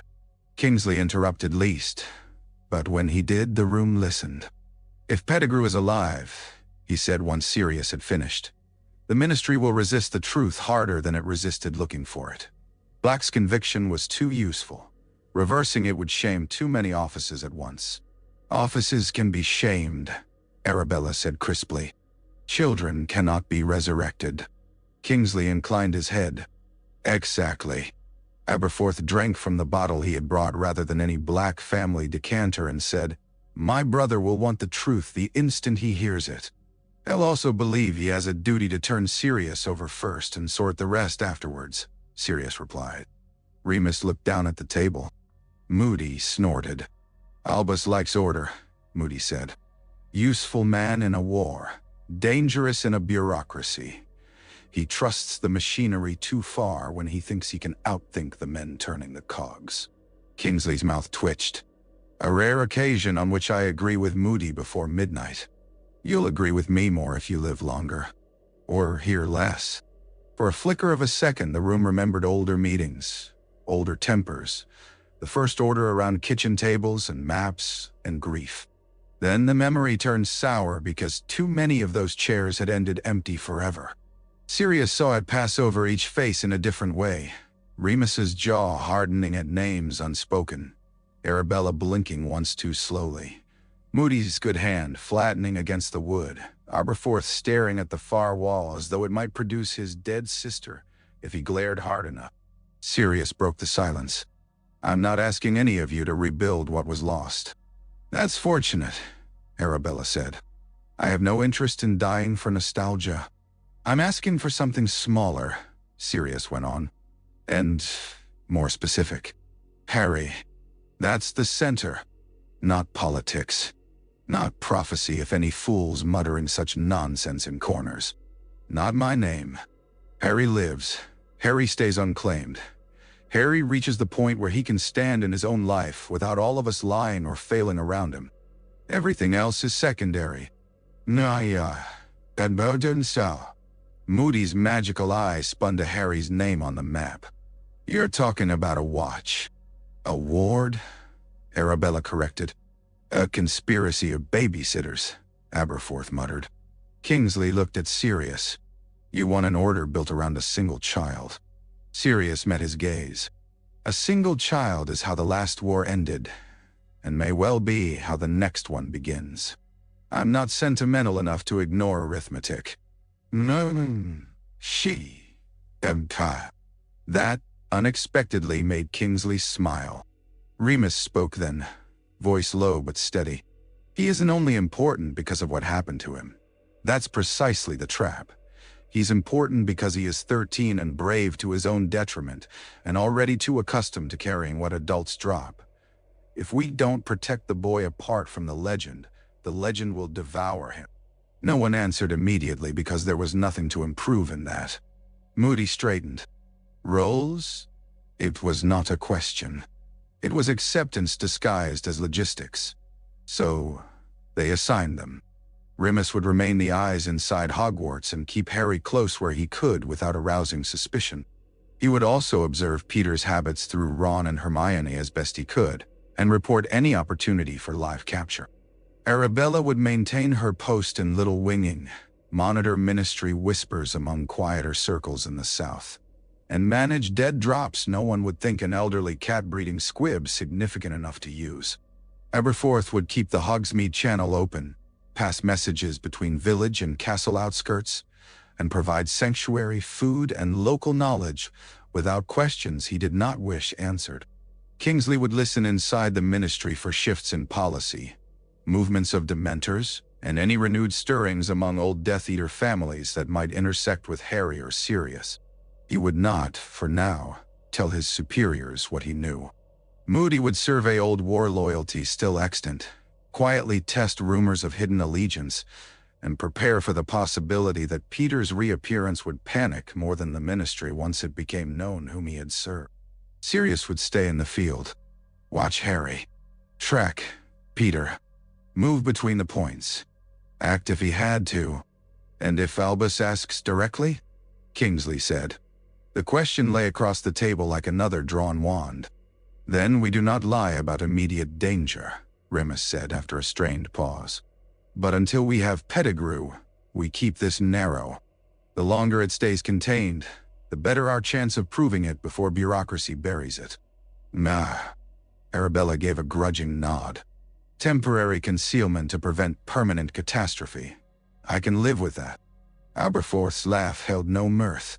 A fine Dumbledore family motto. Moody planted both palms on the table and bent over the maps. No names, he said. Sirius frowned. What? For this arrangement, no grand title, no badges, no idiocy. The last lot used a fine name and half the dead never lived long enough to enjoy it. The room fell quiet. In the pause, Sirius understood him. To call this new thing by the old name would be a theft from the people who had died under it. Marlene, Dorcas, Fabian, Gideon, Edgar, Benji, Caradoc, names like lit matches in extinguished rooms. He would not use them as decoration for his own guilt. No name, he agreed. Arabella sniffed. That will make for awkward invitations. Call it what it is, Kingsley said mildly. A watch. A watch over one boy, Remus added. Sirius looked at the map where Harry's path from castle to classroom to pitch had been traced in pencil. So ordinary and so precarious. Then we keep it, he said. Whatever it's called, we keep it. One by one, not ceremonially, and not in unison, they laid something of themselves into the agreement. Moving a list of hidden safe contacts written in code only he and Kingsley fully understood. Kingsley, a ministry rata of Dementor patrol shifts that should have been impossible for anyone outside his office to obtain. Arabella, a bundle of discreet notes on Privet Drive routines and Muggle neighbors. Aberforth keys to the upper room at the Hog's Head and the Shepherd's Cave. Remus a schedule of classes, corridors, and curfews precise enough to guide a rescue or an arrest. Sirius laid down the newspaper clipping from Egypt. Peter's rat body twitched forever on glossy paper under candlelight. There, Moody said. Now it's real. Before they parted, Kingsley drew Sirius aside in the hall. You understand, he said quietly, that if I am seen helping you before we have Pettigrew, my position becomes impossible. Sirius met the calm weight of his gaze. Then I won't ask for anything that turns inconvenience into ruin. Kingsley considered him. Good. I suspected you might still be half in love with noble disaster. No. I was, Sirius said. The prison cured me. Kingsley's eyes flicked once toward the dining room where Harry's name lay at the center of the maps. Children cure worse things. When the house emptied again, and only creatures' resentful shuffling remained below stairs, Sirius stood in the dining room alone and looked at what they had made. Not much, by the standards of war councils and legends. 6 people. 1 cat if anyone cared to count honestly, a handful of notes, too many ghosts. Enough. He extinguished the candles one by one. In the dark, beyond curtained portraits and old blood and inherited malice, the Black House had become for the first time in its long poisonous history, a place from which something clean might yet be defended.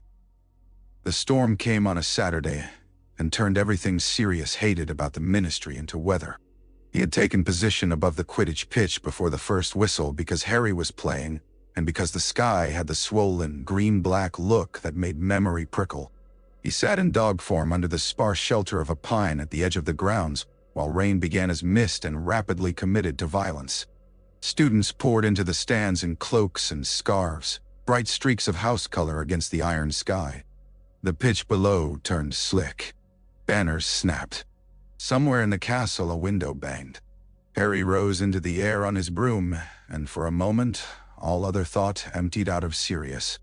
He had known him, of course, that the boy was talented. He had watched practices from distances, and listened to Remus's dry remarks about McGonagall's unconcealed pride. None of it prepared him for the specific shock of seeing James' son cut through stormlight with the same impossible marriage of daring and instinct his father had once worn as naturally as a smile. Harry leaned into the weather instead of bracing from it. He rode the gusts. He hunted with his whole body.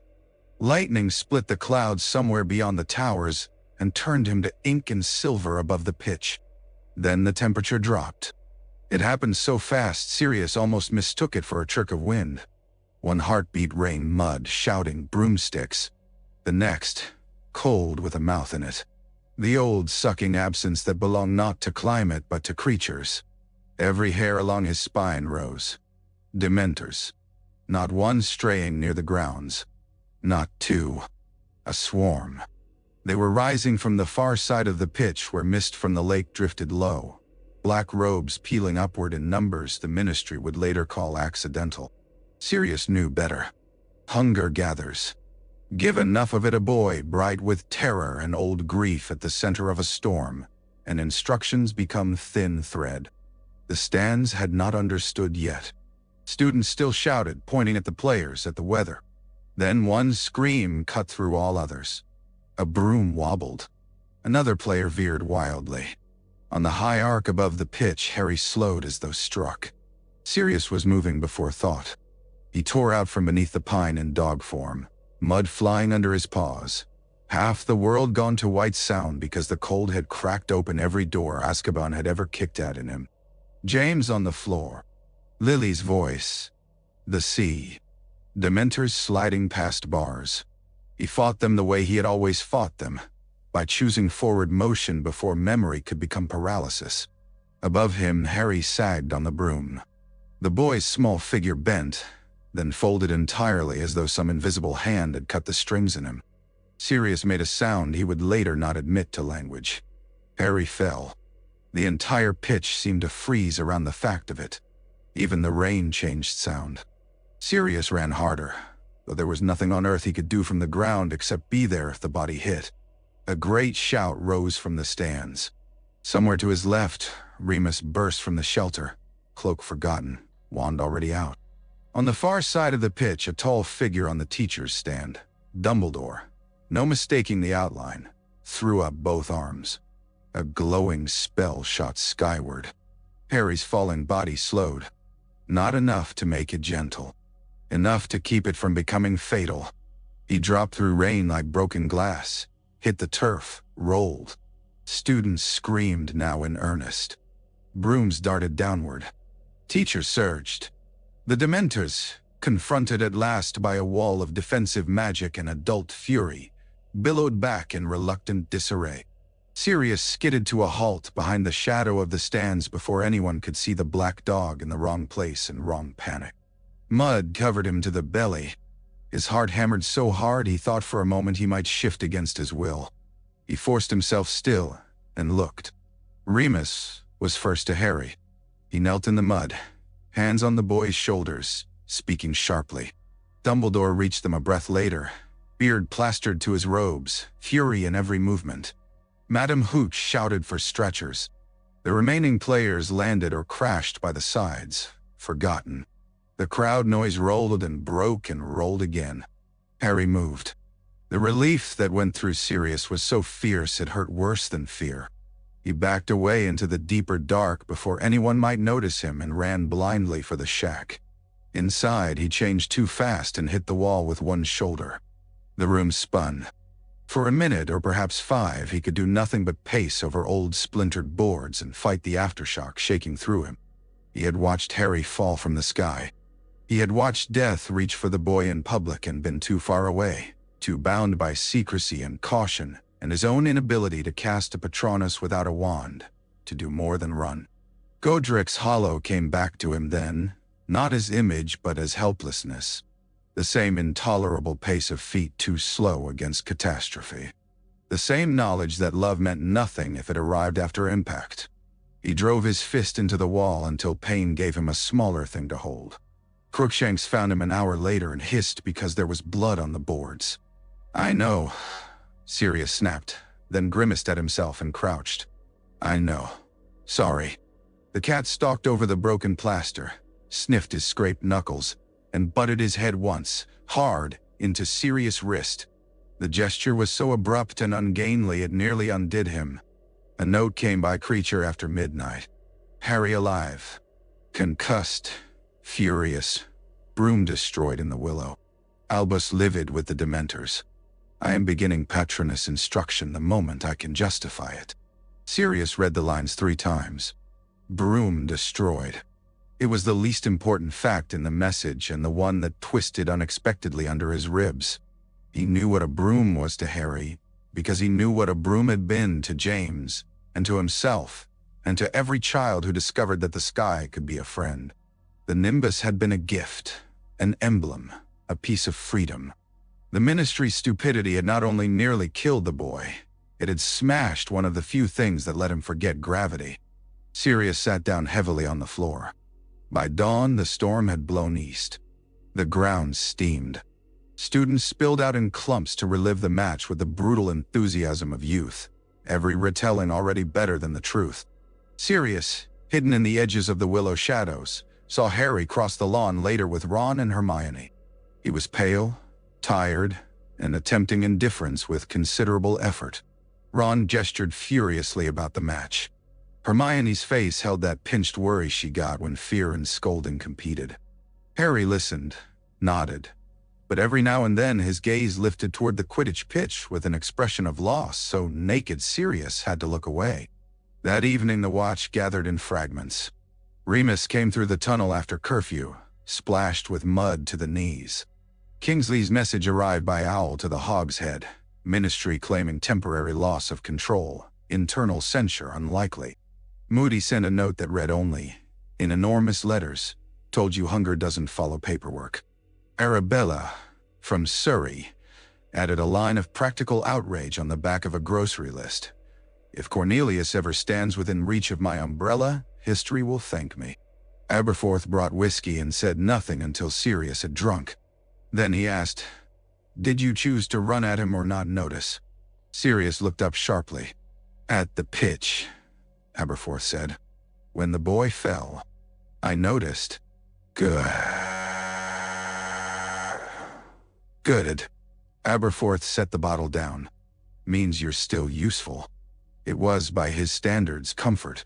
Later, when the inn had gone quiet and the castle lights burned steady under a rinsed sky, Sirius made up his mind. He would not wait until Christmas out of caution. He would not let Harry go the whole term on borrowed school brooms and other boys' kindness while Peter hid and bureaucrats lied. There were risks in every gift. There were also risks in teaching a child that love always arrived empty-handed and late. He thought of James at 15, besotted with speed and nonsense. Of Lily rolling her eyes and secretly laughing. Of baby Harry bouncing on his knee, fists beating at Sirius' jacket as though the world were already a game. He thought of the look on Harry's face crossing the lawn that morning, trying so hard not to mourn a broken broom because 13-year-old boys in public did not always know how. Crookshanks from the windowsill opened one eye. "Yes," Sirius said to the cat.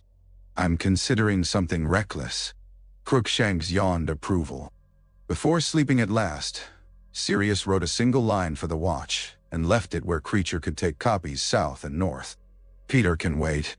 The boy cannot. Winter entered the story quietly. First came frost on the shack window where Sirius had thought only rot could grow. Then mornings when the grass above the tunnel shone white and hard under thin sun. Then breath clouding in the passage beneath the willow, and Hogsmeade roofs wearing snow like a temporary mercy. The castle across the grounds changed with the season, not by becoming softer but by becoming brighter. Every lit window against snow seemed an act of defiance.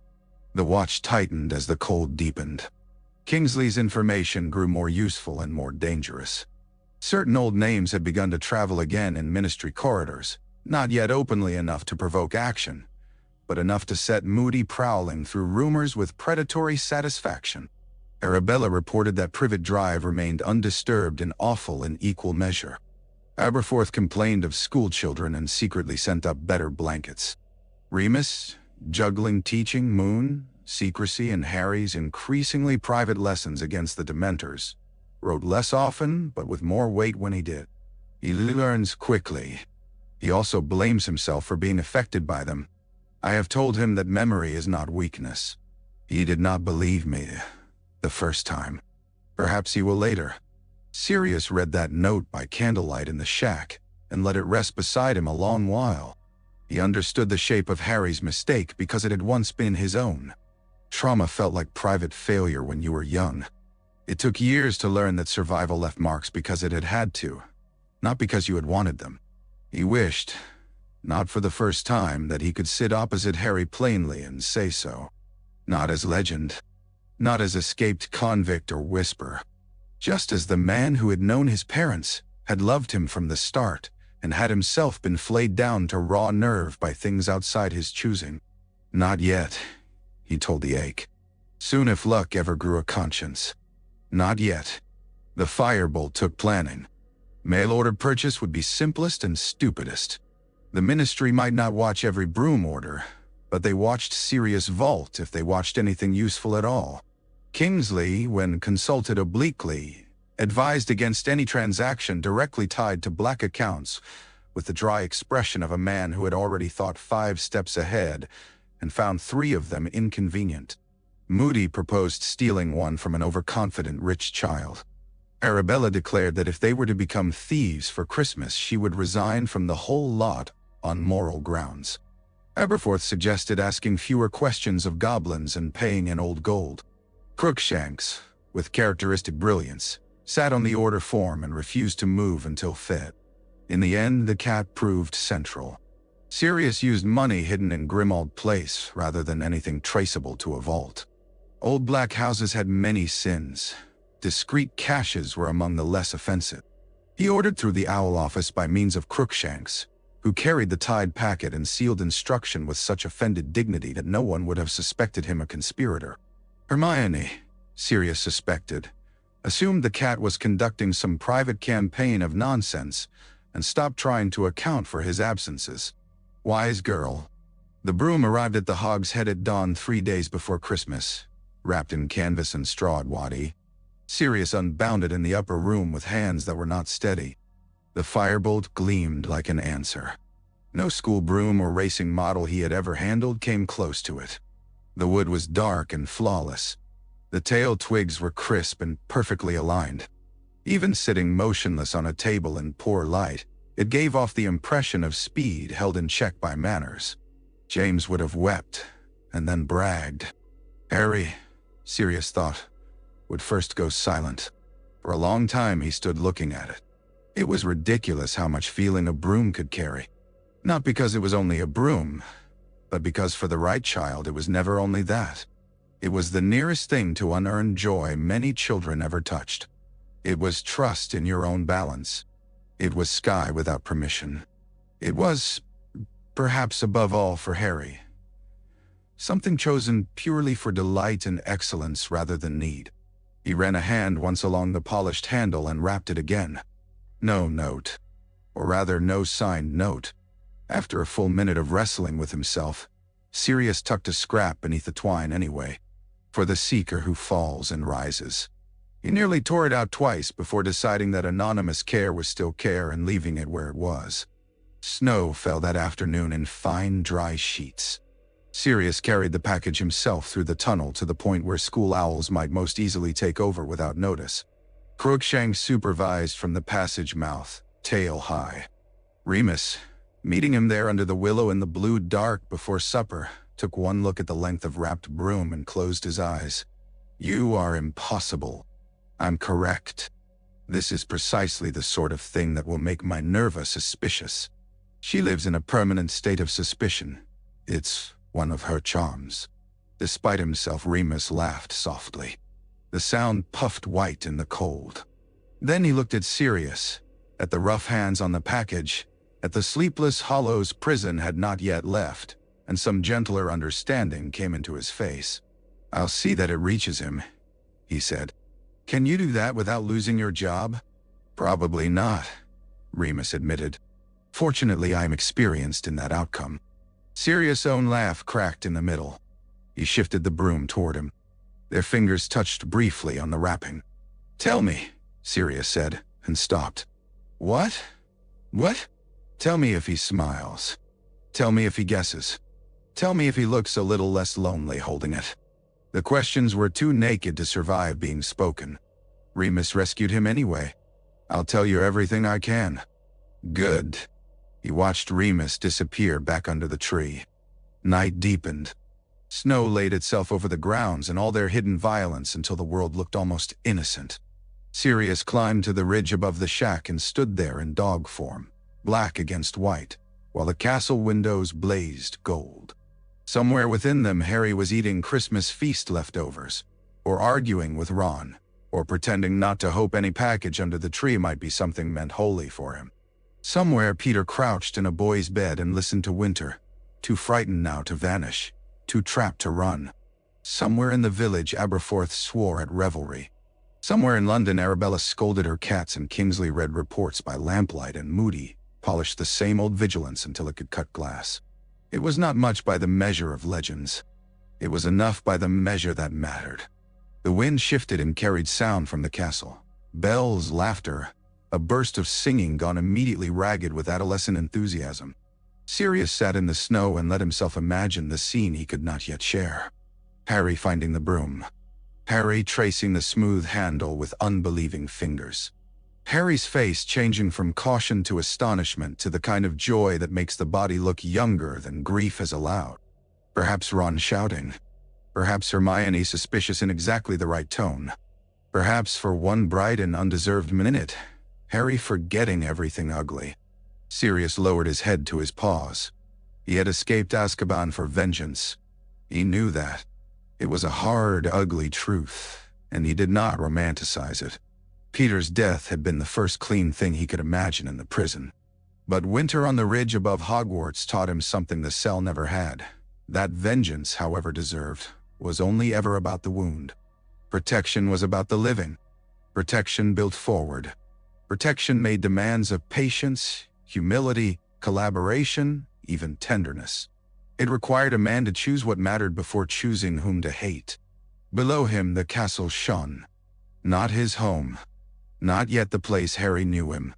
But the place where the boy slept this Christmas under watch from people who had not failed him entirely. The thought was small and immense at once. Sirius rose and looked toward the highest tower. He could not see Harry, of course. Only the long line of lit windows, one among many perhaps hiding a thin boy with messy hair and a brand new broom. Yet Sirius held that invisible point as though gaze alone could serve as a guard. Snow gathered on his back. The cold no longer frightened him. Azkaban had cured him of simpler winters. What frightened him now was delay.